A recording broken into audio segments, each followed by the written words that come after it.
After a long day of being a crime-committing cowboy, you decide you want to sit down with your gang and play an innocent game of dominoes. Well, here's 5 tips to get slightly better. Tip 1. Make the first moves count. Similar to when you play a game of chess, the very first few moves that you choose really can be a crucial point to the outcome of the game. There is no timer or clock when playing, so take your time assessing all your tiles. That way you have a basic plan when you move forward. A good rule of thumb to always have is to try to have at least 2 moves planned ahead of time. That way, whatever your opponent puts down, you have a backup plan. Tip 2. Know your odds ahead of time.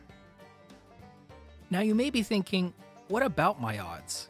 These tiles are randomly selected, so with a little bit of chance and luck, I should be able to win.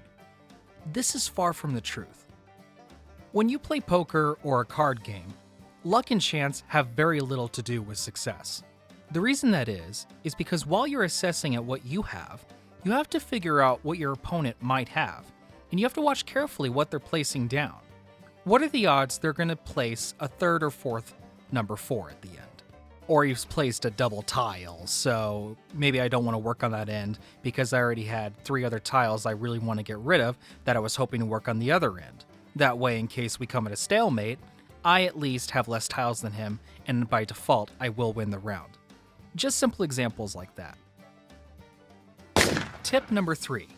Place your doubles wisely. These are nifty tiles to have in your arsenal.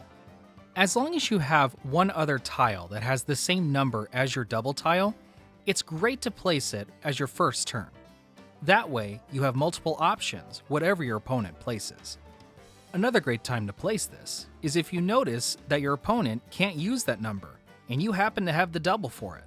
Who's to stop you from keeping the train rolling? Tip number 4. Trap your opponent as often as you can.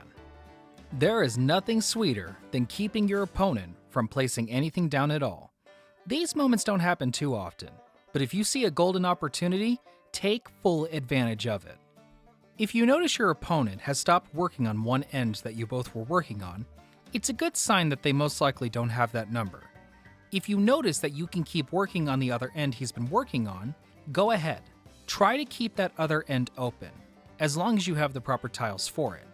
And if you're lucky, you can place a tile that ends with that same number they don't have. And usually, you have an opportunity to get rid of at least one more tile ahead of your opponent. Tip number 5. Play your random tile only if it benefits you. Every new set that you start out with in the beginning of each round, you're always going to have at least 1 or 2 tiles that really just don't look like they belong. I like to call these randoms. Most of the time, these tiles are going to end up being used towards the end of the round. The last thing you ever want to do is use one of these early on and end up leaving a dead end on one side, especially if your opponent can't use it either. However, a great opportunity for these can be if you already know that you can use one end of the dominoes. However, your opponent has placed a tile on the other end where you can use this random. Try to get it out of the way, that way the useful ones you already have on your arsenal can be effective towards the end. Remember guys, you can't win every single round. However, if you use these tips while you're playing, there shouldn't be any reason you can't win at least most of them. Well guys, I hope you find these tips useful the next time you play in the game. I know it's fun to get drunk or shoot or commit crimes with your friends in the game, but every once in a while it's nice to just kick back, relax, and just play a harmless game with your friends. If you'd like to see more content like this, please feel free to let me know in the comments below of any more ideas, or go ahead and like and share. Thanks for watching guys, and I'll see you in the next video.